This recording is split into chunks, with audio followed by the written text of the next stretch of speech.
Halo semuanya. Perkenalkan, kami dari kelompok 4. Di sini kami akan mempersembahkan video dengan tema penerapan program linear pada masyarakat daerah mengenai pembangunan perumahan di daerah lahan gambut. Selamat menyaksikan. Diberikan suatu masalah di mana sebuah perusahaan properti berencana membangun kompleks perumahan di atas lahan gambut di Kalimantan Tengah seluas 7.200 meter kuadrat. Pengembang tersebut akan membangun dua jenis hunian, yaitu rumah tipe A dan rumah tipe B.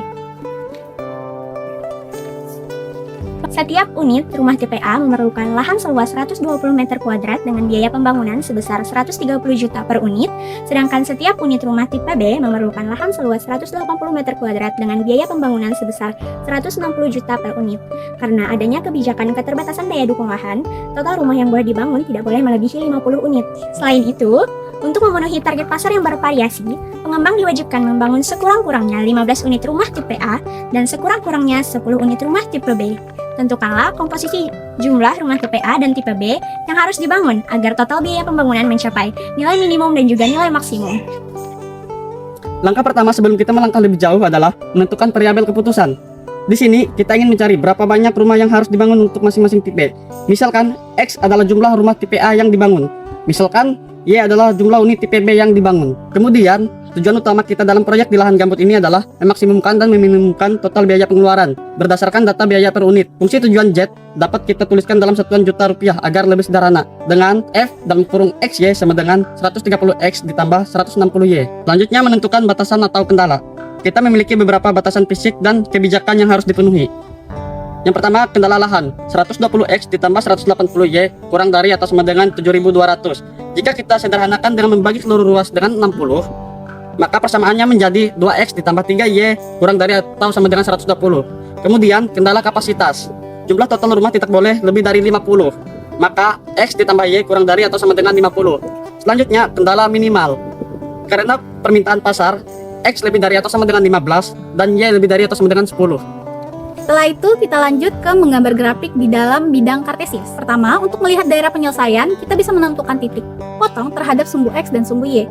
Pertama, kita ada sebuah garis, di mana garis itu adalah 2X ditambah 3Y sama dengan 120. Kita bisa misalkan X sama dengan 0, lalu kita substitusikan, maka Y sama dengan 40. Lalu, selanjutnya kita bisa misalkan Y sama dengan 0, lalu kita substitusikan, maka X sama dengan 60. Pada garis kedua, itu ada garis X ditambah Y sama dengan 50. Misalkan X sama dengan 0, maka Y sama dengan 50.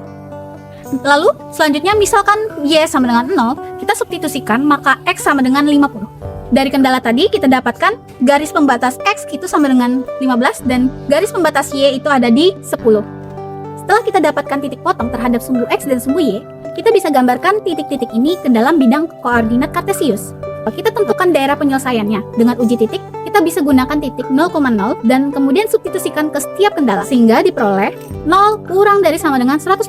Ternyata itu pernyataannya benar atau memenuhi. Arsiran berada di daerah titik 0,0. Lalu 0 kurang dari sama dengan 50. Pernyataan benar. Arsiran berada di daerah titik 0,0. Kemudian X sama dengan 15. Arsiran berada di sebelah garis kanan karena menggunakan tanda batas lebih besar sama dengan, dan untuk Y sama dengan 10, arsirannya berada di garis karena menggunakan tanda batas lebih besar sama dengan. Setelah ditarik garis-garis tersebut, daerah penyelesaiannya adalah sebuah segi 4 yang dibatasi oleh 4 titik pojok sebagai berikut.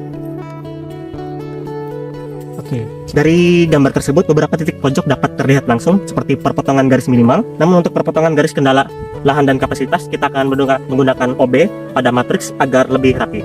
Oke, kita akan mencari titik potong 2X tambah 3Y sama dengan 120 dan X tambah Y sama dengan 50. Jadi kita akan buat bentuk matriksnya. Jadi dia bentuk matriksnya 23 120 1150. Nah, langkah pertama kita tukar baris pertama dengan baris kedua agar angka 1 menjadi awal. Jadi dia menjadi 1150 23 120. Kemudian langkah kedua kita nolkan angka 2 di baris kedua dengan operasi B2 dikurang dengan 2 kali B1. Sehingga hasilnya menjadi 1150 0120. Nah, dari sini kita langsung dapat Y-nya sama dengan 20. Nah, kemudian langkah ketiga, nolkan baris pertama, kolom kedua dengan B1 dikurang B2. Jadi hasilnya menjadi 1030 dan 0120. Maka titik potong dari kendala 2X tambah 3Y sama dengan 110 dan X tambah Y sama dengan 50 adalah 30,20. Fakta menariknya, membangun perumahan di atas lahan gambut Kalimantan Tengah menyimpan tantangan teknis yang unik karena karakteristik tanahnya yang memiliki daya dukung sangat rendah dan sifat penyusutan yang tinggi, sehingga memerlukan teknologi pondasi khusus agar bangunan tidak amblas atau miring seiringnya berjalan waktu. Lahan gambut sejatinya adalah formasi organik yang kaya akan air, sehingga ketika dijadikan kawasan hunian, pengembang harus sangat berhati-hati dalam mengelola sistem drainase agar tanah tidak mengerik secara berlebihan yang dapat memicu resiko kebakaran bawah permukaan atau pelepasan emisi karbon dalam jumlah besar ke atmosfer. Oleh karena itu, perumahan di atas lahan ini seringkali menjadi laboratorium hidup bagi inovasi arsitektur berkelanjutan, di mana keseimbangan antara pemenuhan kebutuhan papan dan pelestarian fungsi ekologis spons alami harus dijaga demi mencegah banjir serta mencegah kestabilan struktur tanah dalam jangka panjang. Langkah selanjutnya, kita mencari nilai fungsi tujuan berdasarkan titik pojok dan titik potong yang telah dicari. Sekarang, kita uji semua titik pojok daerah penyelesaian ke dalam fungsi tujuan 130X ditambah 160Y. Titik yang pertama 15,20 per potongan batas minimal X sama dengan 15 dan Y sama dengan 10. Kita masukkan ke dalam fungsi tujuannya 130 dikali 15 ditambah 160 dikali 10 sama dengan 1.950 ditambah 1.600. Dari hasil penjumlahan tadi, didapat hasil 3.550 atau 3.550 juta rupiah. Titik yang kedua 40,10 per potongan 2X ditambah 3Y sama dengan 120 dan Y-nya sama dengan 10. Masukkan ke dalam fungsi tujuan juga 130 dikali 40 ditambah 160 dikali 10 sama dengan 5.200 ditambah 1.600. Dari penjumlahan tadi didapat hasilnya 6.800 atau 6.800 juta rupiah. Titik yang ketiga 30,20 per potongan 2X ditambah 3Y sama dengan 120 dan X ditambah Y sama dengan 50. Hasil dari operasi baris elementer pada langkah sebelumnya dimasukkan juga ke dalam fungsi tujuan 130 dikali 30 ditambah 160 dikali 20 sama dengan 3.900 ditambah 3.200. Dari hasil penjumlahan ini didapat hasil 7.100 atau 7.100 juta rupiah. Titik yang terakhir, titik 15,30 per potongan 3X per potongan X ditambah Y sama dengan 50 dan X-nya sama dengan 15. Dimasukkan juga ke dalam fungsi tujuan 130 dikali 15 ditambah 160 dikali 30 sama dengan 1.950 ditambah 4.800. Dari hasil penjumlahan tadi didapat hasil 6.750 atau jika 6.750 rupiah. Jadi kesimpulannya, berdasarkan seluruh tahapan analisis program linear yang telah dilakukan, dapat disimpulkan nih bahwa komposisi pembangunan perumahan di atas lahan gambut ini sangat dipengaruhi oleh batasan luas lahan dan kebijakan jumlah unit minimal. Untuk mencapai efisiensi anggaran atau biaya pembangunan minimum, perusahaan properti tersebut sebaiknya membangun 15 unit rumah tipe A dan 10 unit rumah tipe B yang akan memakan biaya total sebesar 3.550 juta rupiah.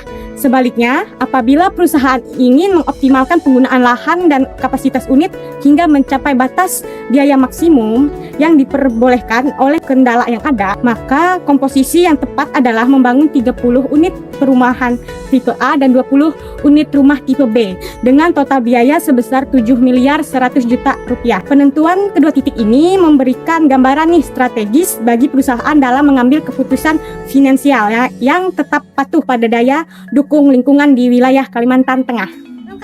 Terima kasih sudah menonton video kami. See you!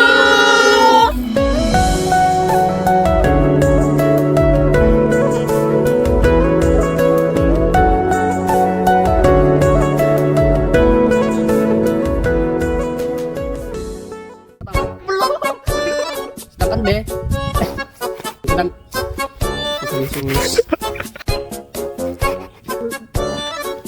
Jangan dulu orangnya. Kayak hampir tiap minggu pakai halus inian. naik ke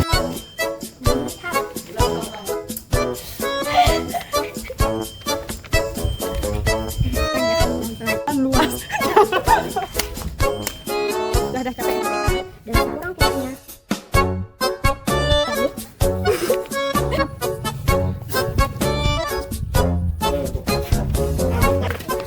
bye. Gua show. Mengenai pembangunan nih, pembangunan. Ini apa sih? Yuk, makan lah. Aduh, rasanya aku